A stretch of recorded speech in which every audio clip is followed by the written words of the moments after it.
আহারে চাহিল সজনী, ভুলিতে পারি না নয়ন চাহনি। নয়নের চাহনি কত রকম আছে জানেন?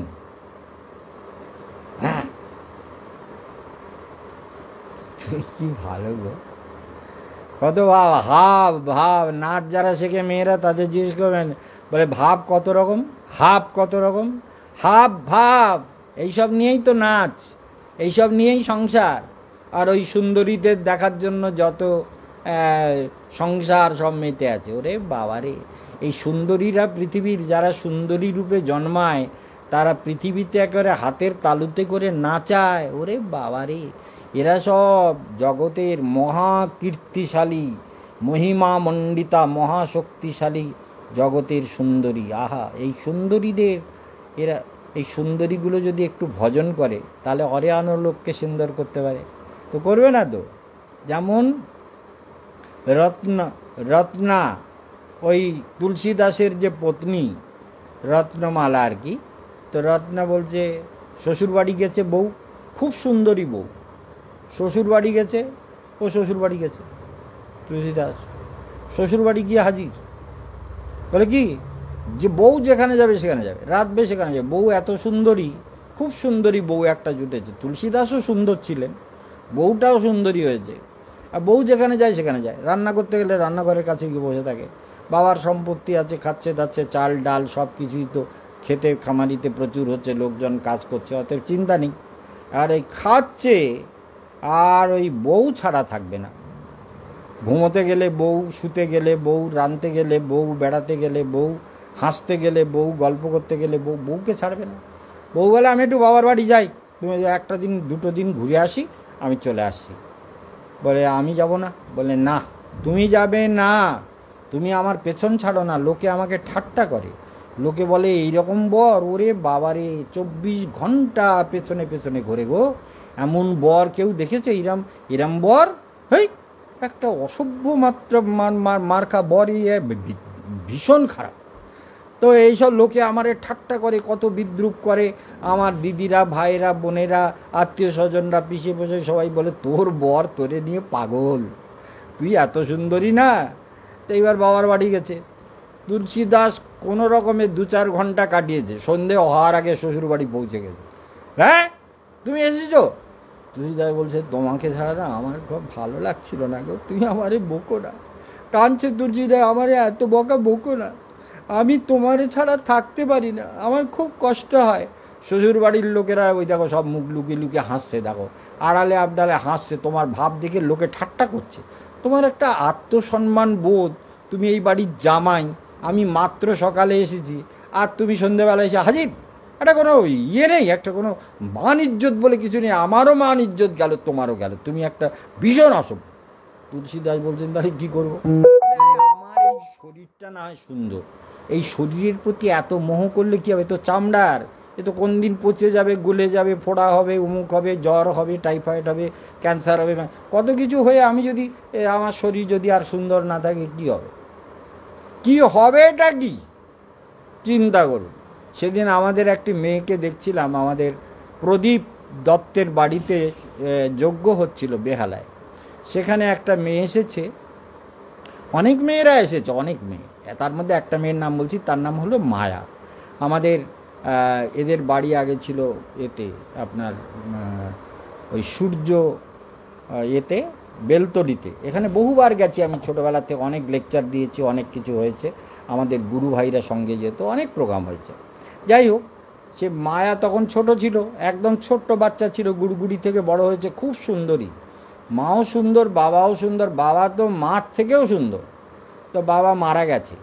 তা এখন মেয়েটা, আমি বলেছিলাম যে অদ্ভুত, মেয়ের কিন্তু কোনো সময় ক্যান্সার হতে পারে।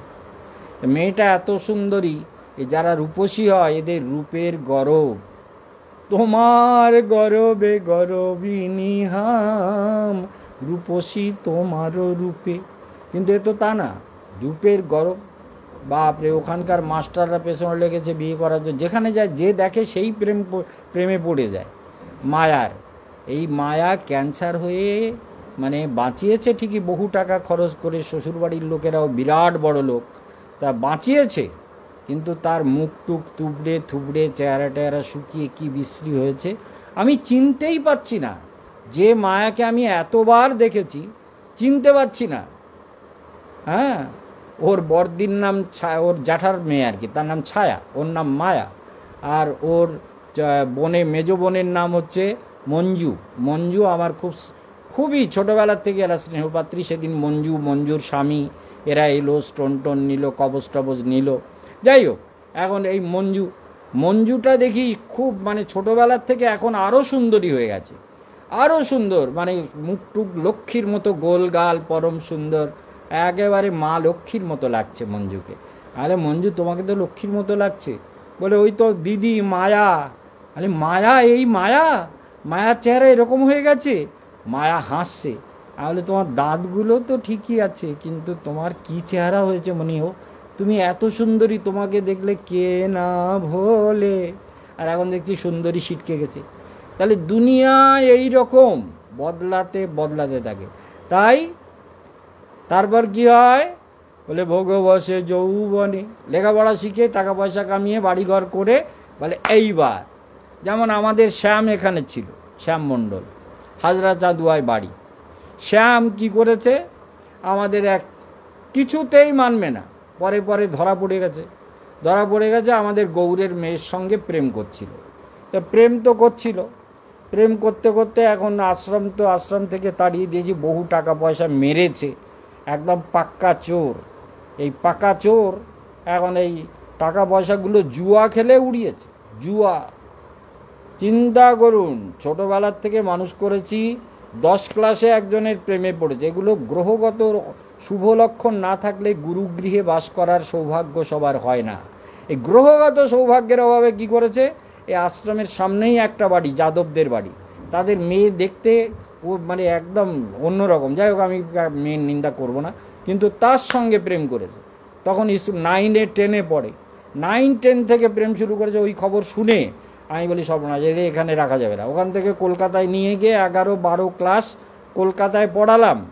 পড়িয়ে তারপর আমি বললাম যে তাহলে নিশ্চয়ই প্রেম টেম কেটে যাবে। ওদের বললাম মেয়ের বিয়ে দিয়ে দাও। এখন এখানে পাঠালাম, বিয়ে পড়তেও বললো মথুরার কলেজে পড়বো, কমার্স নিয়ে। তাহলে ফিলোসফি নিয়ে পড়ো, তুমি আশ্রমের ছেলে, ছোটোবেলার থেকে আশ্রমে আছো, ক্লাস 4 থেকে মানে 5-এ এখানে অ্যাডমিশান করিয়েছি। সেখান থেকে তারপরে বিকম, এই MCom পর্যন্ত পড়লো।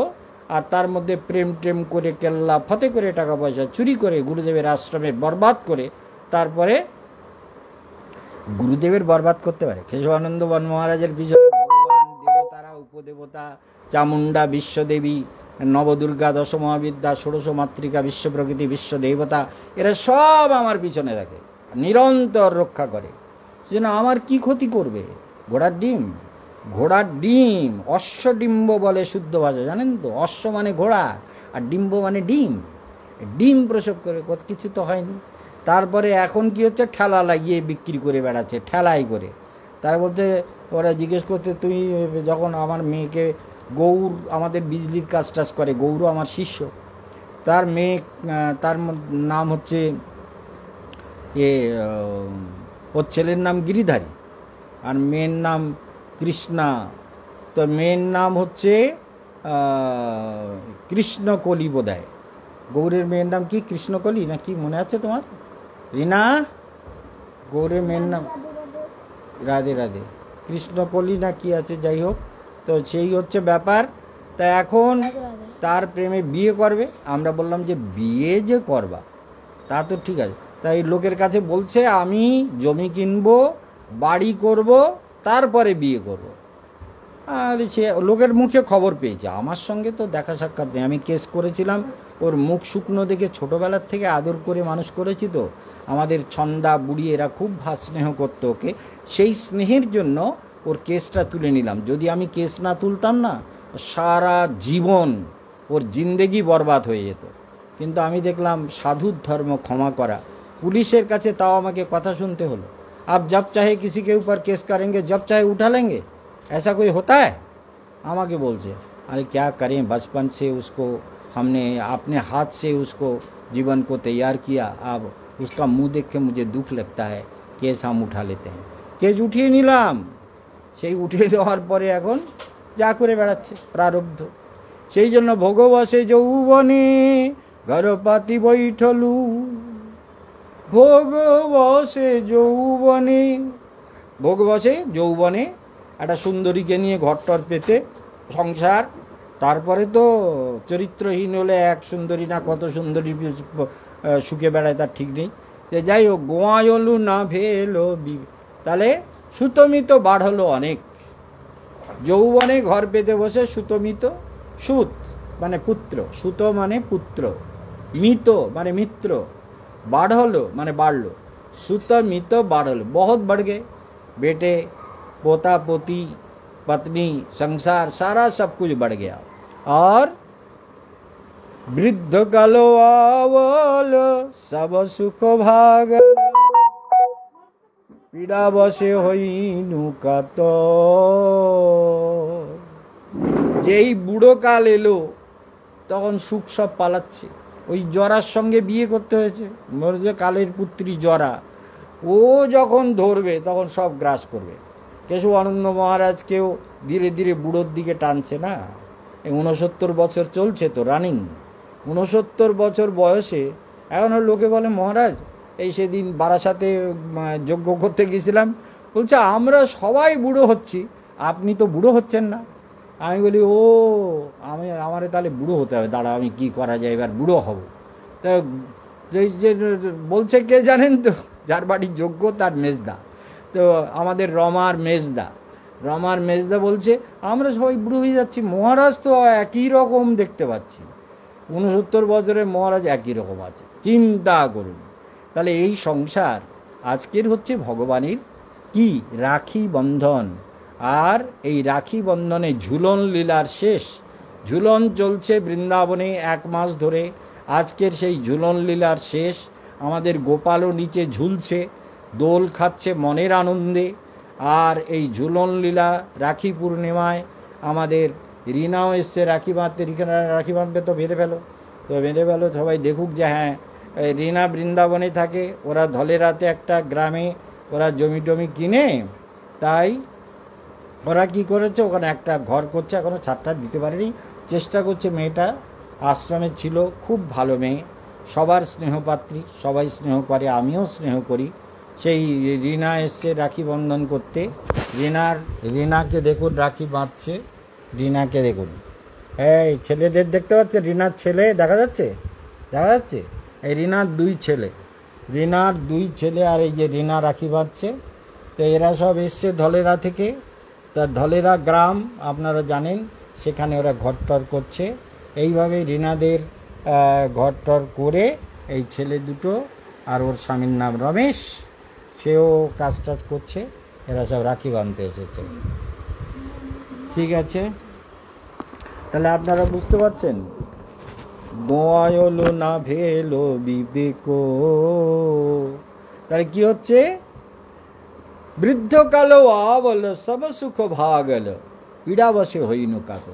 তখন পীড়া, কেশব আনন্দ মহারাজ সুগার হয়েছে, কিন্তু তার নিজের ব্যায়াম আসন প্রাণায়ামের জোরে এখনো পর্যন্ত সব সমস্যাকে লড়াই করে তিনি কাজ করে চলেছেন, কাজ করে চলবেন, এটাই ঠিক। একটু আগে আমাদের অমরেন্দ্রনাথ হাজরা হাইকোর্টের অ্যাডভোকেট, তিনি ফোন করেছিলেন, বলে মহারাজ আমিও অক্টোবরে একবার যেতে চাই আশ্রমে। তাহলে আসুন, কোনো চিন্তা নেই, আপনাদেরই তো আশ্রম, আপনারা না এলে হবে কেন? সেই জন্য সেই আশ্রমে এই প্রোগ্রাম হচ্ছে। সর্বেন্দ্রিয় দুর্বল ক্ষীণ কলেবর, ভোগাভাবে দুঃখিত অন্তর, ভোগাভাবে দুঃখিত অন্তর। সর্বেন্দ্রিয় দুর্বল ক্ষীণ কলেবর, ভোগাভাবে দুঃখিত অন্তর। জ্ঞান লবহীন ভক্তিরসে বঞ্চিত, আর মোর কি হবে উপায়? আমার উপায় কিছু দেখি না হে, উপায় কিছু দেখি না হে। সেই জন্য পতিত বন্ধু তুহু পতিতাধম হাম, তুমি পতিতজনের বন্ধু আর পতিতের মধ্যে অধম আমি। কৃপায় উঠাও রাঙা পায়।